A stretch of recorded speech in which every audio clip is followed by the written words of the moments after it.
Et voilà, j'ai craqué. Pourtant j'avais résisté à l'annonce de Smash, au 72 Nintendo Direct, au Black Friday, mais merde cette saloperie de Cyber Monday. Pauvre pigeon. Tu l'as acheté quand toi Smash? Bah dès qu'il est sorti, je l'avais précommandé. Voilà, mais tu sais quoi, on n'est pas les seuls pigeons. Bah ouais, Smash 5 ou Smash Ultimate comme vous voulez n'est pas encore sorti au moment où on écrit ces lignes, et pourtant il est déjà best-seller sur Amazon au Japon, aux US, en Allemagne et au Canada, sachant qu'on n'a même pas les chiffres français, hein. Et c'est pas tout, il est aussi le jeu le plus précommandé de la série et de la console. Alors pourquoi autant de gens ont acheté en masse un jeu qui n'était même pas sorti? Bon déjà pour avoir notre réponse, évacuons tout ce qui a participé au succès des Smash mais qui ne fait partie ni du marketing ni de la communication. Je parle notamment des épisodes précédents, tous réussis et tous bien vendus, qui ont participé au statut de la série Smash Bros et donc à la hype du petit dernier. Mais bien sûr, difficile de ne pas évoquer aussi les différentes nouveautés excitantes de ce 5e jeu, tels que les 74 personnages, les 103 terrains, le mode aventure, etc. Oui enfin, sur ce dernier point, il y a un bémol. C'est vrai que ces nouveautés nous ont hypés, mais pour qu'elles nous émoustillent, il a fallu qu'on les connaisse et Nintendo a tout fait pour que ça soit le cas. Déjà, il va falloir qu'on parle des Nintendo Direct. Ah oui, les Nintendo Direct. Ça fait quelques temps maintenant que Nintendo a trouvé cette façon originale de communiquer avec ses fans. Big N en avait marre de passer par la presse pour leurs actualités. Ils ont donc trouvé ce concept qui consiste en des lives d'une quarantaine de minutes, dans lesquels ils révèlent les nouveaux jeux, les DLC, et où ils donnent des infos sur leurs jeux déjà sortis ou déjà annoncés. Et le nouveau Smash n'a pas échappé à la coutume. Ça a commencé très fort à la fin du Nintendo Direct du 8 mars. Tout s'était passé comme d'habitude, hein. Il y a eu des petites annonces sympas, etc. Et le Direct finit par des news de Splatoon 2. Mais là, Yoshizaki Kozumi nous apprend qu'il a une dernière vidéo à nous montrer. On y voit 2 Inklings de Splatoon s'amuser et on s'attend à un DLC, mais là...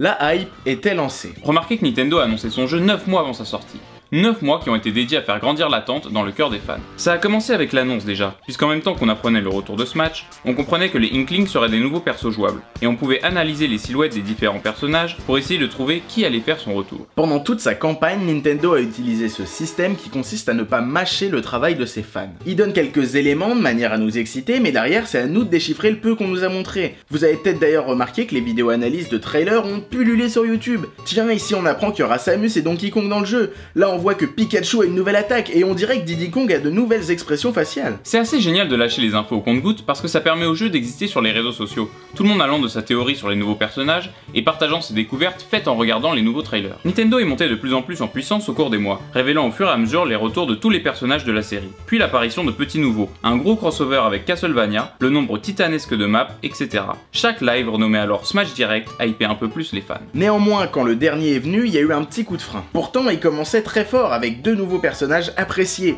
mais derrière patatras, un nouveau mode de jeu un peu déroutant avec des esprits ou je sais pas quoi. Bouh!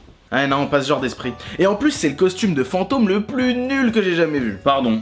Mais tu sais, c'est pas le seul problème de ce direct. T'as oublié de préciser que ce live a fini avec la présentation du dernier perso du roster, qui était pour le moins inattendu.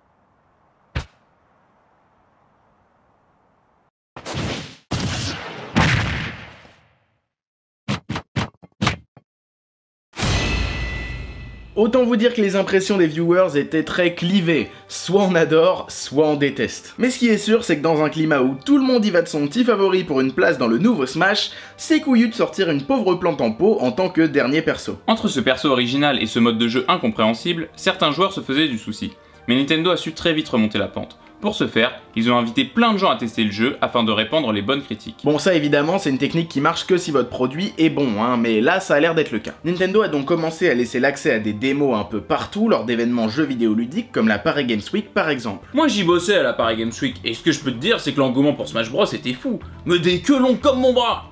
Enfin, oubliez ça. Ce que je veux dire, c'est que en gros, il y avait tellement de monde que même moi du staff, j'ai pu y jouer que le tout dernier matin en venant très tôt. Quelques victoires plus tard, je ressortais avec ce superbe pins, symbole d'une lutte acharnée et de mes triomphes avec le villageois. Et oui, j'ai kiffé, qu'est-ce qu'il y a? Mais en plus de ces grands événements, Big N a aussi invité quelques influenceurs à tester le jeu, tels que Bronol ou Julien Chies par exemple. Ça pour le coup, c'est plutôt rare dans la communication Nintendo. Pour eux qui sont habituellement très secrets, c'est un grand pas de créer un pont avec les influenceurs. Bon du coup, vous vous doutez bien qu'ils y sont allés doucement et ont invité des gens triés sur le volet. Ils ne visaient pas forcément les plus gros publics, mais plutôt les gros fans de Smash, de Nintendo ou les journalistes. L'idée est de prioriser la qualité de review à leur quantité. Les influenceurs sélectionnés ont pu rassurer les joueurs sur le mode esprit, qui n'est qu'un plus que l'on peut complètement ignorer. Bon du coup, les informations sur Smash 5 ont bien circulé, mais est-ce que c'est le seul facteur qui a poussé les gens à précommander? Pas vraiment. Déjà, les joueurs y ont été poussés parce qu'on vit dans une époque où la précommande est hyper présente dans le jeu vidéo. Tous les éditeurs vous poussent à le faire, j'en veux pour preuve ce petit montage que je vous ai concocté.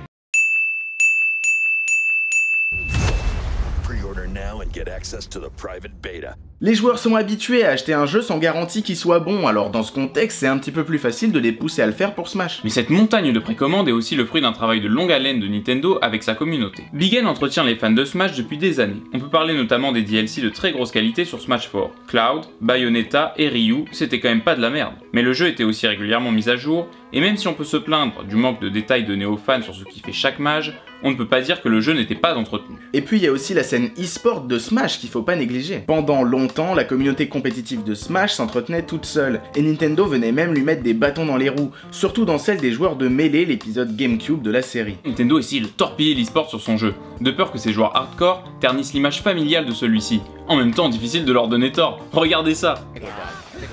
I think Ice might be done too. Yeah, he might go down. He probably just wants to not get 4-star. Like that's kind of how I feel at this point. Is oh no. Oh! Let's go! Alors oui, nous on adore, mais c'est vrai que ça ressemble peu au gameplay de base. Mais l'e-sport ça crée de la vie autour du jeu, et puis quand on y pense, si on connaît pas Smash, on va pas s'intéresser à la compétition sur Smash. Du coup ça risque pas de dégoûter des néophytes. Et ça, Nintendo a fini par le comprendre et prend maintenant part à la fête avec un compte Twitter relatant les actus de la communauté e-sportive. Mais aussi avec des tournois comme l'Invitational qui certes ne respectent pas les règles communément utilisées en e-sport, mais qui permet de faire de la lumière sur les pros de Smash Bros. Et vous vous souvenez des influenceurs et journalistes que Big N a invités pour tester Ultimate? Eh bien figurez-vous qu'ils étaient accompagnés de certains pros qui ont beaucoup aidé à diffuser les infos sur les personnages. Comme quoi Nintendo s'est complètement réconcilié avec la compète. Mais il y a un dernier élément qui a permis à Nintendo de vendre son jeu en masse, et c'est la date de sortie de celui-ci. Bah oui, le jeu sort juste avant Noël, juste après le Black Friday, c'est la date parfaite pour vendre des jeux vidéo. Et ça les éditeurs l'ont bien compris, on a le droit à quasiment rien pendant des mois et d'un coup Smash, Red Dead, Fallout ça devient un sketch au bout d'un moment. À croire que ça se passe comme ça dans les boîtes d'édition. Et il est gratuit le jeu? Bah ouais, il est gratuit. Parce qu'en fait c'est vu qu'ils ont complètement volé... Oh merde. Bon, réponds pas. Oui, t'as raison, c'est que des emmerdes. Mais oui, c'est que des emmerdes. Et en plus, comme disait un grand prophète, ça ne nous concerne pas. Ça ne nous concerne plus. Je vais sous canapé. Ça ne nous concerne plus. Ouais, putain, c'est commencé à me faire tourner la tête ce jeu là. Mais tu vas fermer. Mais oh putain, je savais même pas. Oh là là. Le changement de décor, je savais même pas. Oh là là là. Et déjà, je savais même pas qu'on pouvait se baisser, moi. Ça.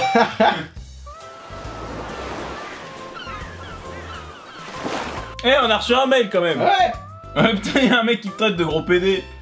Ah bah non, c'est moi. Putain, mais encore un café là, mec. Mais ouais, mais mec, ils veulent le jeu pour décembre. Pour décembre. Mais je te jure, pour décembre, c'est dans 2 mois. Mais ça va être une merde. Bah oui, ça va être une merde. Il peut pas revenir avant. Mais oui, cache les couilles. De merde. Je m'en bats les couilles, moi, qu'on ait pas le temps. Tu veux que le jeu foire, c'est ça que tu veux? Si je te dis que Bowser t'a porté un string, il porte un string. C'est vrai que les consommateurs sont pas vraiment gagnants dans cette histoire, mais faut avouer que c'est bien vu. N'oublions pas qu'au-delà de vendre des jeux, avec Smash Ultimate, Nintendo veut vendre des consoles. Le jeu est une exclusivité de la Switch, et c'est un bon argument pour acheter cette console. Sauf qu'une console, ça coûte une blinde, notamment la Switch. Mais à Noël, on ne compte pas, hein, surtout si on a une remise de 50 € pendant le Black Friday. Et bien sûr, Nintendo s'est fait un plaisir de mettre sur le marché des petits packs consoles plus Smash Bros, histoire d'inciter les gens à acheter. Et on a acheté. Bravo Nintendo. Bon, c'est fini là, j'aimerais bien me faire un Smash moi. Ouais, pareil, bon allez, salut.